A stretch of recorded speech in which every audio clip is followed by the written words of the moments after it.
আমি এমন একজনকে খুঁজছি যে রসিক, বেয়াদব, ছটফটে অথচ ভীষণভাবে ঘরোয়া, নিরুত্তাপ, নিজের মতে চলা একজন, যে সকলকে মানিয়ে নিয়ে পথ চলতে পারবে, সবাইকে সবার মতো করে অনুভব করতে পারবে, অভাগার দুঃখে সমব্যথী হয়ে উঠতে পারবে, যে হাজারবার ভুল করবে এবং বিষণ্ণ মুখে অনুতপ্ত চোখে বলতে পারবে, আমাকে ক্ষমা করে দাও, আমার খুব ভুল হয়ে গিয়েছে।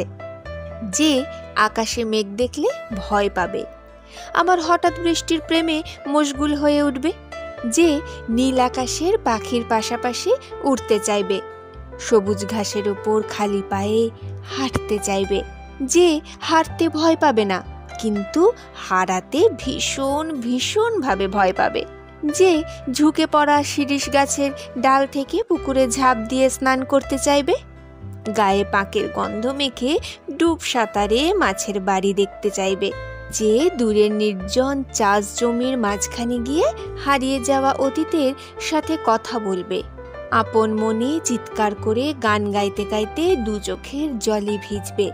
ঠিক তাকেই আমি খুঁজছি, যাকে ভুল বোঝার বেশ কয়েকদিন পরে উপলব্ধি হবে, ইস, কি ভুলটাই না বুঝেছিলাম।